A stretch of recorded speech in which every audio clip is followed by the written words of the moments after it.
So ladies and gentlemen, I'm going to introduce to you our next teacher in the book of Proverbs. It does say that people will teach people. Just like iron sharpens iron. All of these people here that have been coming through, at some point, they were maybe at a position where you are today, trying to figure it out, how does it work? Just like me, I was trying to figure it out, how is it working at some point. Some of these people have lost money, just like me. So don't be scared of losing money. Some of people, these people have continued learning. Some of these people have continued growing their business, big businesses. Kanya is the first guy that went from 0 to 100 beds in 1 year. At the time, I had more than 100 beds, but not in one place. And then confessions, like any other man, I was like, flip, what am I doing wrong here? Because I'm just a man. It's called jealousy, right? Jealousy crept in. How can my own student go and do more than what I'm doing? What am I missing? The wisdom of the Holy Spirit spoke to me. And it said to me, are you not grateful for what I've already given you? And I was like, oh, flip. And then she spoke again. And it said, are you not happy that you're the custodian of the river that has created this? Because if you have one fruit, it's going to create, let's say 10 fruits. But you got 5 fruits, 5 seeds, it's going to create maybe 1,000. That's what biblical values teaches us, right? So I was probably coming from a generation of 1 seed to 1 seed, so I became 100. But now, because I was a part of the 100 seed, I plowed, and then bingo, there he went on, he had a 100 bed. And I said to myself, oh no, I'm looking at this the wrong way. I should be celebrating this man, because his path is my path. We're on the same path here, on the same team. But I also want to say to you, some of you have started coaching, some of you have gone out to teach others. This year, devil that I spoke to you about now, called jealousy, at some point they'll creep in. But know that because of the information, wealth of information that you have today, the people that you teach, they'll never be able to do what you're going to be doing. That's their bottom line. So expect them to do much bigger. I'm talking to some of us here who are now seasoned into helping others. And by the way, at the tribe, it is our goal that at some point you start to teach others. So without wasting much time, I introduce you to Kanya. How many beds do you have now for student accommodation, brother? My brother, we now have, let's say, it's 236 beds. Amazing stuff. Amazing stuff. You started student accommodation when? 2.5 years? Yes, I started student accommodation in 2022, which was actually my first deal into student accommodation. Because before then, I was just doing just your sectional title units, like your normal apartments. Right. So can I safely say that when I met this man, he was just doing some small deals, and the catalyst of being in these rooms, it grew him. And guess what? It also challenged me as a business person, not just as a coach, but as a business person. It also challenged me. I'm like, wow, if Kanye is able to do this, why am I not also getting into 100 bits? Right? Because the strategy, I know I teach it, I'm doing it, but I was playing small. I was like on 30, 20, 30, 20. So he opened the lead for many of us in here, and we started believing. So thank you for going big. Yes. So the floor of yours, please teach us. We are keen to learn. And thanks, Kanya. Yeah, thank you, TJ. Good morning, everyone. I'm going to start off with just a presentation of how one can get into student accommodation and what to look out for when you are investing in student accommodation. Yeah. So so guys, I'm going to take you through like the process of investing in student accommodation. But maybe to tell you a bit about my background, is that by profession, I'm a water and environmental scientist by training, because I grew up having a passion for nature and the environment. And actually, even before getting into property, I started off first by working for an environmental company. But then, as usual with entrepreneurs, I thought that, hey, I can't just depend on one income. So therefore, I started attending property seminars. This was like pre-COVID, around 2015. And then after attending the property seminars, I then started getting into just buying the sectional title units, as I mentioned earlier, where before getting into student accommodation, I ended up buying about 5 apartments, which all just had different tenants. Because the reason for this also, which I want to state to everyone to also be careful about, is because developers, they would sell you the idea that if you buy apartments in new developments, it's going to be a good return on investment for you. That's one of the first lessons that I've learned in property. So if I had to tell someone now starting out, I would say, if you can, start off with multi-lets instead of individual units, because there'll be more revenue with multi-lets. So then I started, after then doing these seminars and starting the property process, I then came to this realization that I need to really now change the strategy. And I also started attending even webinars that were being hosted and seminars that were being hosted by TJ and his team. And to give you credit, TJ, also what you guys were doing in Cape Town in particular, it also inspired me to then get into student accommodation. So basically what we are going to be discussing here, it's how to find good deals in student accommodation. Then also how do you organize the finance for them? And once now the property has been financed and it's yours, how do you make money with it? What are the risks involved in student accommodation? And then also, how do you manage a student residence? And then I will give you an example of a deal that I did. Thank you.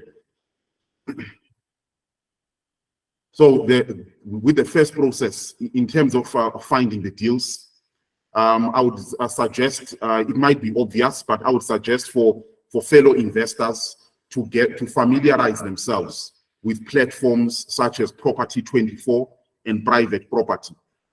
Other people might even say platforms such as Gumtree, but I prefer to stick to Property 24 and Private Property, where those are the best platforms to look for deals in the area that you want to buy in. Because obviously, as an investor, you are the one that knows which area you want to buy in. Because another recommendation of mine would be that with student accommodation, try to buy in an area that is as close to you as possible, because a student accommodation requires management. So while you are starting out, it might need a bit of your time. Hence, you must buy in an area that is as close to you as possible. And then you also need to build relationships with estate agents. I mean, I even go as far as to take them out to coffee and just let them know that I'm a property investor. This is what I'm looking for. And this is my price range, so that they don't waste their time and waste my time looking for deals that will not meet my criteria. And then another good strategy would be to also build relationships with other investors or other landlords in student accommodation who are already doing it, because you never know, just in case they want to sell their properties, they might approach you as an existing investor in student accommodation. And then with the next item, once you have now found the student accommodation that you are looking for, then the question is, how do you finance them?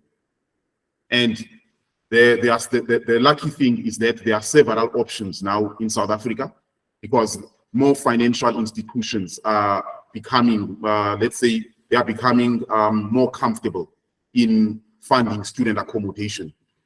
Because initially there were worries about NSFAS and the fact that it's a government institution.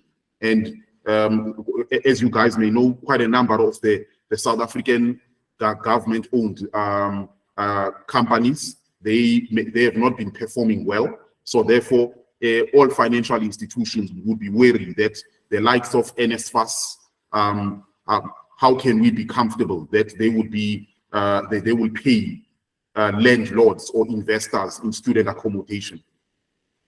But the first thing that one can do is to approach the banks. And my suggestion would be for one to work with a bond originator and also build a relationship with a bond originator, because the bond originator, they will apply for you at the several banks, and by doing that, then it gives you options, because you may never know which bank will give you the best deal with the lowest interest rates.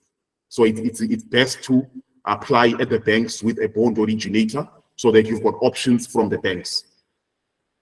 And then for those of us who want to, who are interested also in investing in student buildings in the inner cities of South Africa, you can look also at the financial institution called TAF. It stands for Trust for Urban Housing Finance. They fund buildings in the inner cities or CBDs around South Africa. And now recently, they also do the townships. And you can also approach an organization called Business Partners. They are a privately owned funder. They also finance commercial properties, including student accommodation. But with them, with Business Partners and with TAF, the interest rates are slightly higher than the banks. So I would say that one needs to ensure that with these two institutions, you find deals that are going to be very, very cash flow positive, so that you ensure that your student accommodation deal is going to afford the monthly repayments. And then at the same time, there is also another organization that many people have not heard about. It's called Paragon. They also finance only commercial properties. They don't do residential, only commercial properties. And their interest rates, I would say, they are in between the interest rates of the banks and the other two institutions that I mentioned above them. And you can also approach the Old Mutual Masisi Zane Fund, because up until 2022, they were not financing property or commercial properties in particular. But now, since 2023, they are now more open to financing commercial properties. The only thing with them is that you also need to have a business plan. Because with the other institutions, the four that I mentioned first, you don't need to have a business plan. You just need to apply and just show them how the deal will be making money.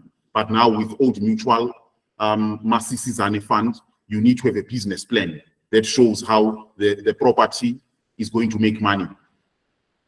And then some of the other government institutions that you can also approach, the government funders, it's the National Empowerment Fund, and then there's also the National Housing Finance Corporation, and you also have the PIC, the Public Investment Corporation, because then these institutions, they are all national, but they are owned by the South African government. And with them also, you also need to draft a business plan that basically describes how the property is going to make money and how your property then is going to afford the monthly repayments. And even further, guys, besides the usual funders, the national funders, the different provinces in South Africa also have their different financial institutions that many people often forget to approach. Because they are also open to financing commercial properties, even though their focus is mostly manufacturing and industrial sorts of businesses.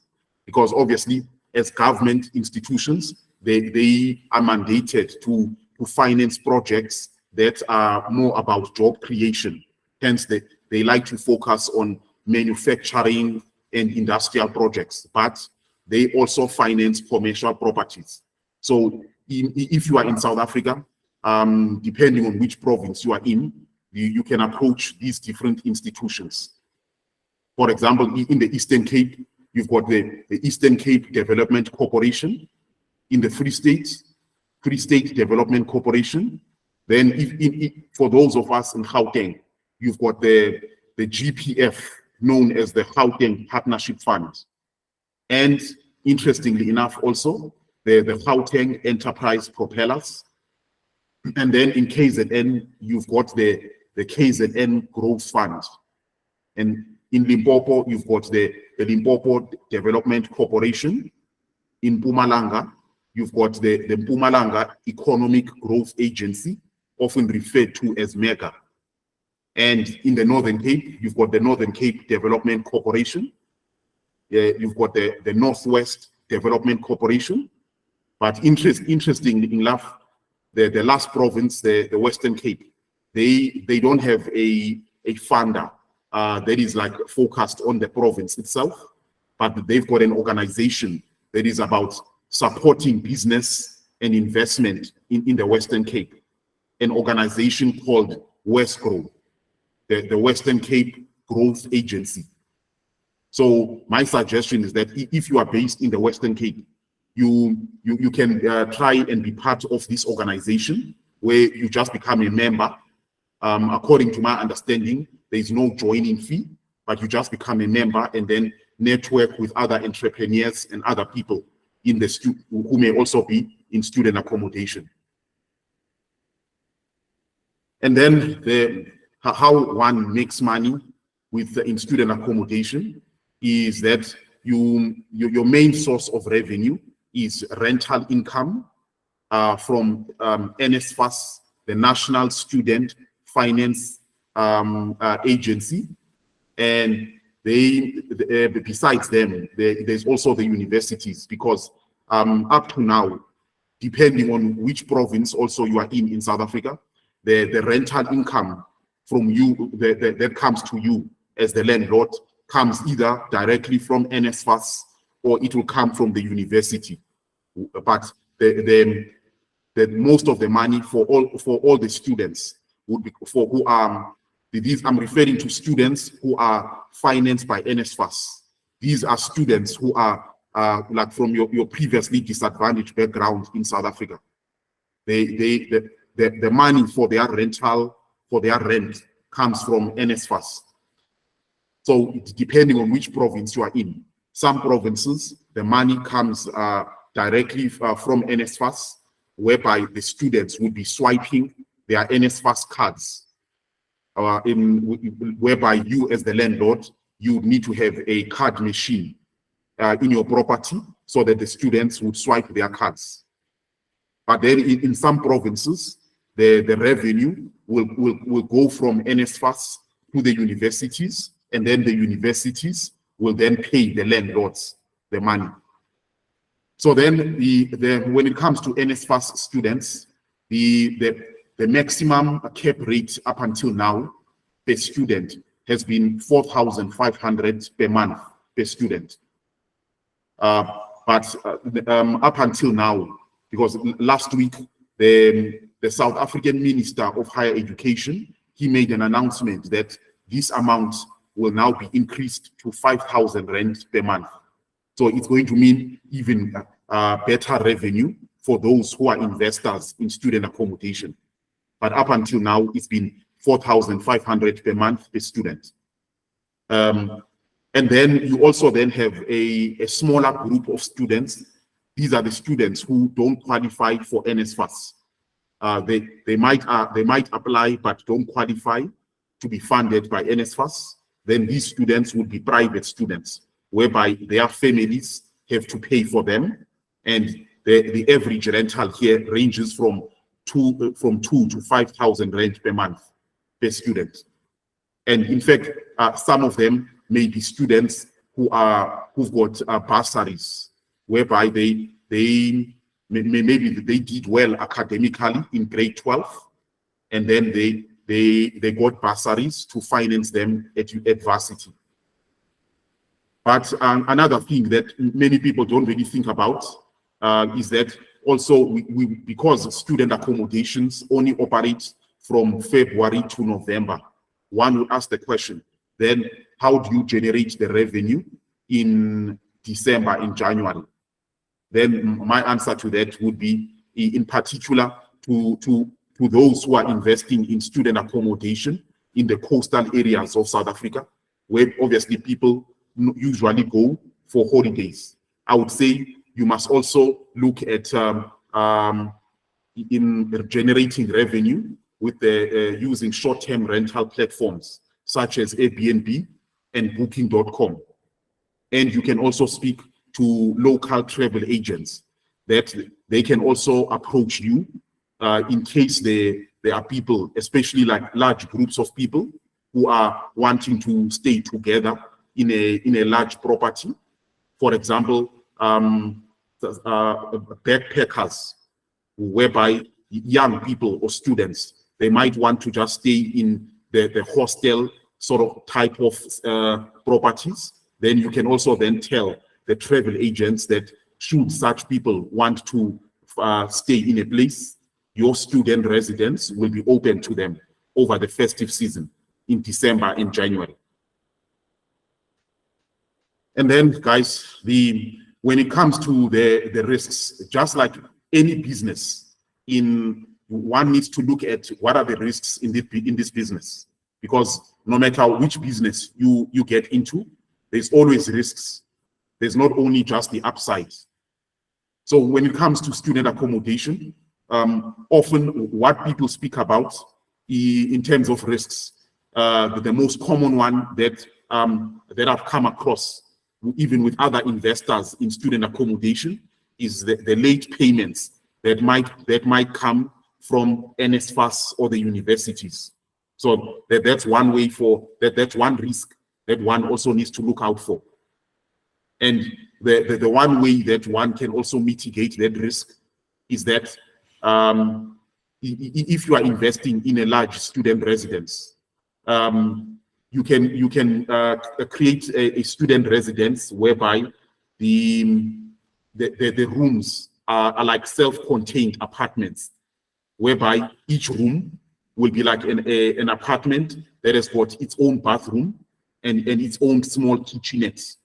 Because then in the worst case scenario, whereby there is late payments or maybe even no payments from the NSFAS, in case NSFAS had to collapse, and then there is no revenue for us as investors in student accommodation, then at least your property can still be rented out to normal tenants, and whereby the students would have to move out, and then you can still rent out your property to the normal tenants.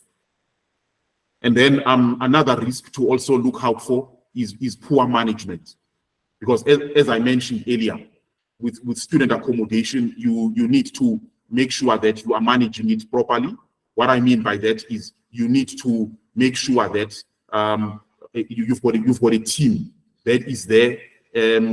Either you can appoint a management company to manage the students for you and to manage your property for yourself, or you can appoint a team who will be dedicated to the property, whereby you employ them yourself and they become your employees, and then they manage the property for you on a daily basis.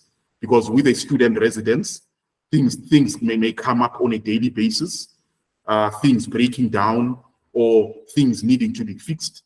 So if you've got a team in the property, then you are always ensured that there is someone there to take care of things. And another risk in student accommodation is often the bad behavior of students, whereby they might become rowdy and they might also break things.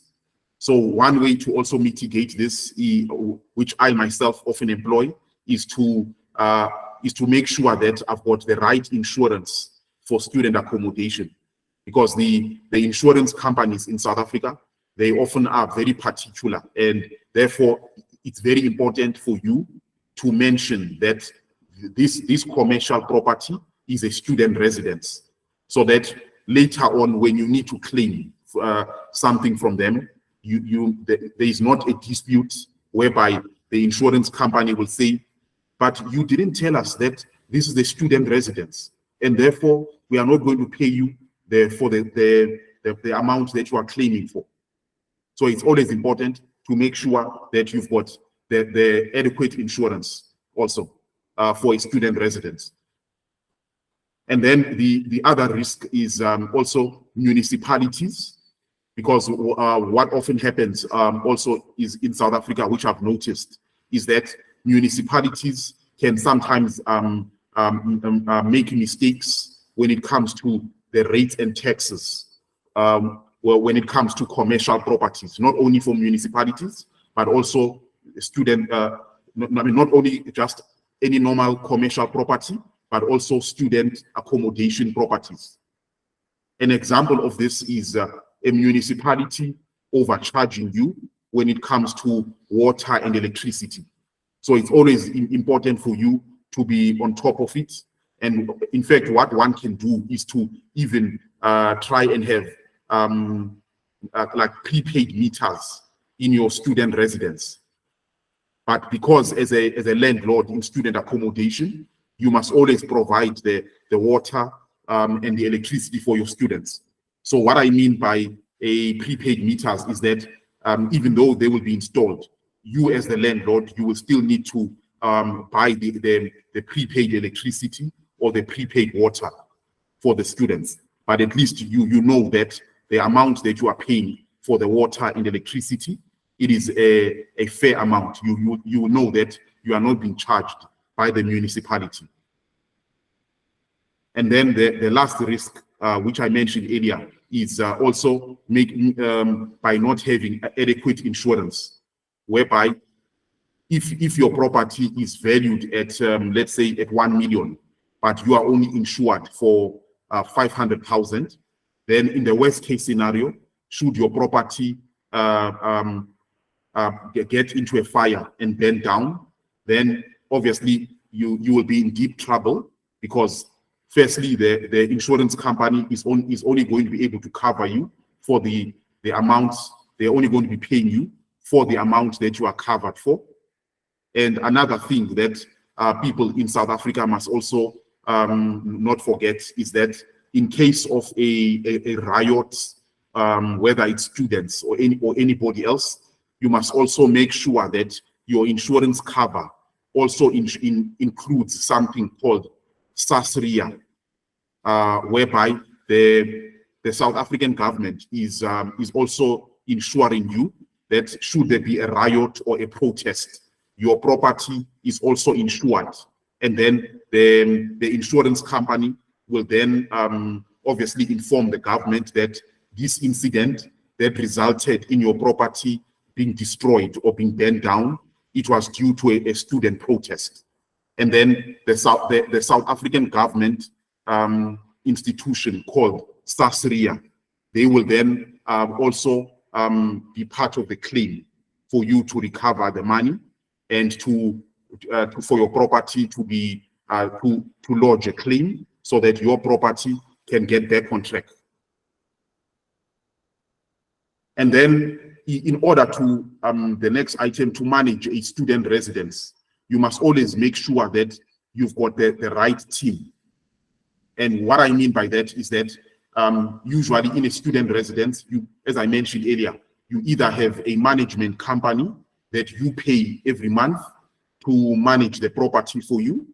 And then in that way, you don't need to worry about much, because the part of the role of the management company is to not only take care of the complaints of the students, but also to take care and let you as the landlord know about any maintenance issues in your property.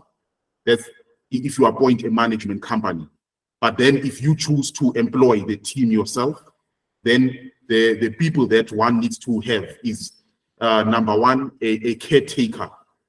A caretaker is essentially the building manager who will be looking after the main person in looking after your property on a daily basis, in terms of listening to the students and their needs, and also making sure that the property is always kept in good condition. And you also need to have a maintenance person on hand, such as a handyman, who will be always available to fix anything that needs to be fixed. And I would say that you also need to have for example, a plumber and an electrician, in case the maintenance guy they cannot fix a plumbing issue, and maybe they can also not and they can also can't fix an electrical issue. Then at least you've got the plumber and you've got the electrician. Yeah. And another way to also make sure that you are managing the student residence well is to also always ensure that you are doing a very good record keeping. What I mean by that is, in terms of the students themselves, make sure that you have a lease agreement for every single one of the students, whether the student is an NSFAS student or whether they are a private student. Always ensure that every one of them has signed a lease agreement, and you keep copies and records of those lease agreements. But we will talk later about the lease agreements that are targeted at student accommodation. And then you also need to make sure on a daily basis or even on a weekly basis that your property is thoroughly maintained. Because one of the things I've noticed about students is that they don't really care about the condition of the property, because it's not their property. So you, as the landlord, you need to be on top of it in making sure that your property is maintained at least on a weekly basis, whereby the person who is in charge of maintenance, they walk around your property and they always pick up anything that needs to be fixed, because it's always better to fix things early while they are still small, instead of allowing them to just grow into big things. For example, if a tap has been leaking for a long time, it's most likely going to lead to other issues such as dampness in your property. So if you can pick up a leak as soon as possible, then you will avoid other issues later on.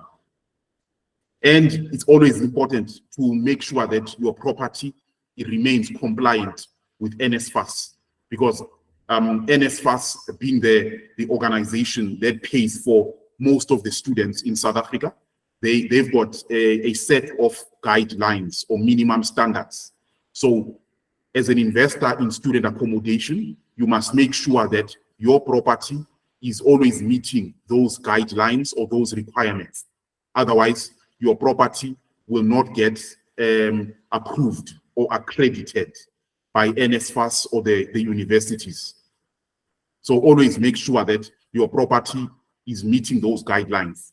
What you can do is to actually, you can go to Google and Google the guidelines, the minimum guidelines for student accommodation, and you will pick up a PDF document on Google that will just show you what are these minimum guidelines. For example, one of them is that a room that has got 2 students, it needs to be no less than 14 square meters in size. Otherwise, if that room is less than 14 square meters in size, then the university or NSFAS will most likely disqualify your property, or maybe not even grant you accreditation. Now, guys, I'm just going to give you an example of a deal that I did. This was actually the first deal that I did, which was the property that had about 100 students. This is the property which I started off first, and it's when it comes to student accommodation.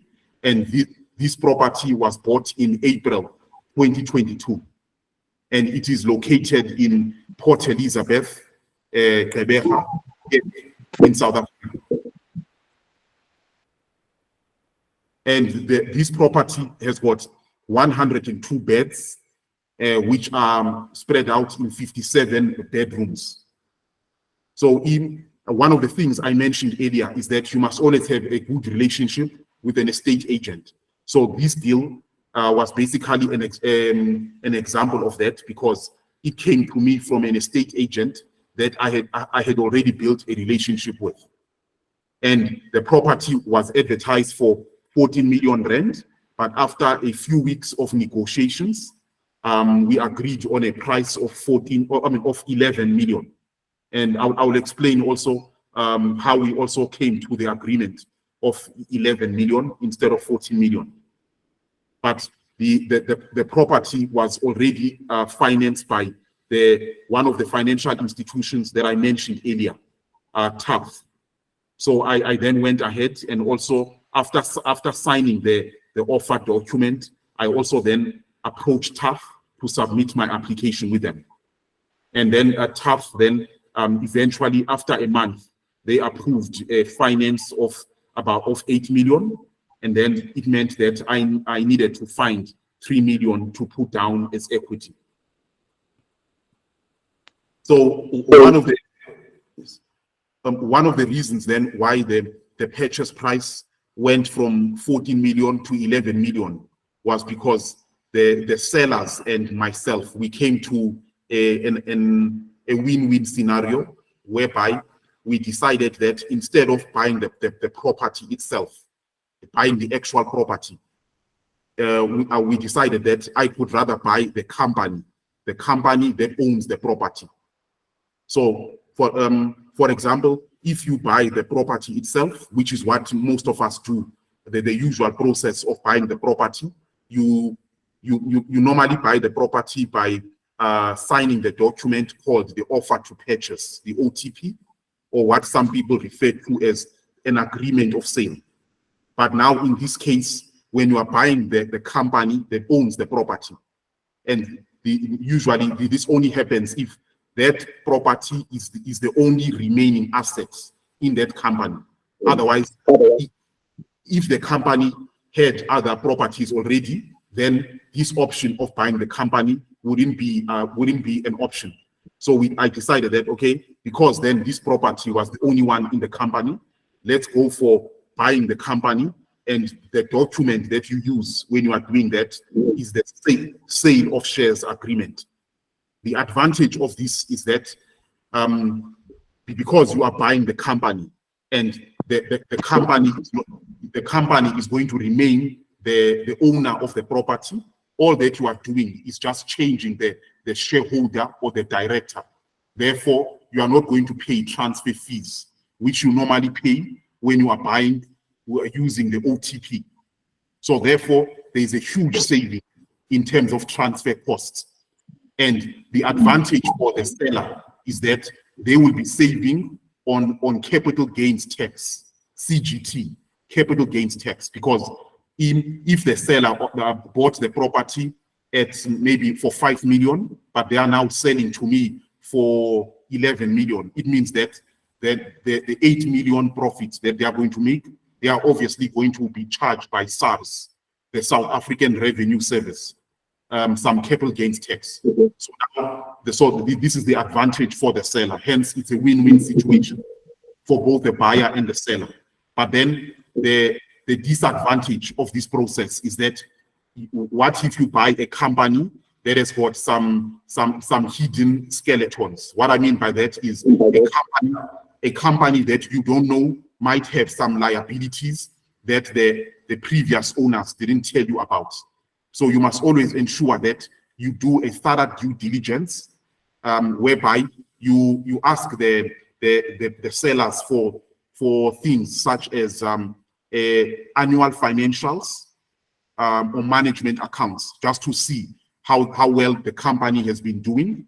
And then also, very important, a tax clearance certificate, which the seller must obtain from SARS, just to make sure that you are not buying a company that is owing SARS lots of money, because you, as the new owner of the company, you will be left with those problems.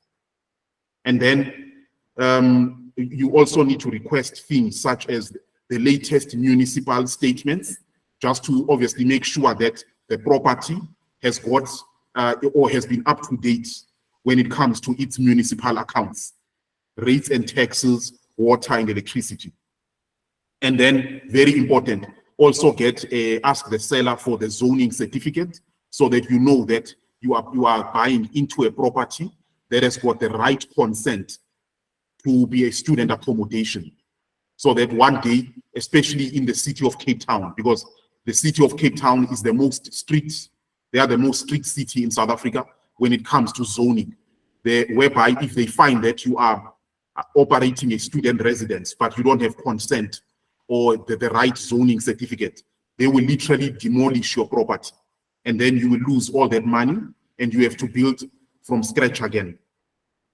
And also make sure that the building has got approved building plans, so that you are not left with the burden of appointing an architect to come and draw up plans for you, which can be quite costly, in order for them to submit to the municipality for them to be approved. So the seller, just for them selling the property, they need to already have had approved building plans. Otherwise, it means that they were operating a student residence, not in the right manner.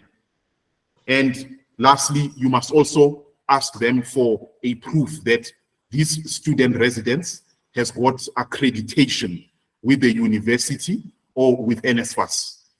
What I mean is, for example, if you are in Joburg, it must have a accreditation with UJ, the University of Joburg, or Wits University.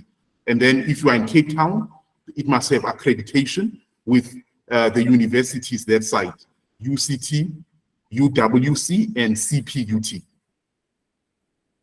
So the conclusion, guys, is that a student accommodation is a good asset class for one to get into in order to create generational wealth here in South Africa. But just like any other business or asset class, it comes with its own risks and you need to manage that. So therefore, it requires also very good financial, property and people management in order to reduce the risks. You must really thoroughly manage the finances, manage the people, the students themselves, and the people who are working on the property in order for you to reduce the risks. And it's also now an asset class that more and more financial institutions are becoming more comfortable in terms of financing. And lastly, my suggestion is that you must always invest in yourself by not only by reading books and attending events such as what we are doing today, but by also learning from those who are already in the game. Yeah, and then lastly, guys, those are my contact details and my websites, because the company that I'm running currently in student accommodation, it's a company called Malungelo Properties. So there is our website, and that is my telephone number. Yeah, thank you, guys. All right. Kanya, you want to pull up your details again, please? Okay, bro. So that people can take a picture or they can write them down if they're wanting to reach out to you. Yes. Bearing in mind that Kanya just like me, right? He's also running his own business. So he is going to be unavailable sometimes, but obviously, I'm going to tell you my experience with Tanya. I send him a text. I give him a call. He doesn't pick up. I send him a text, a WhatsApp. Generally, before the end of the day, he will come back to me. He might come back to me at midnight, but he will come back to me. So I just want to say to people that our expectations of reaching out to busy people should not be instant. And if they are quiet, it doesn't mean that they didn't see your message. They just found the right time to come back to you. So that's Tanya for you, my friends.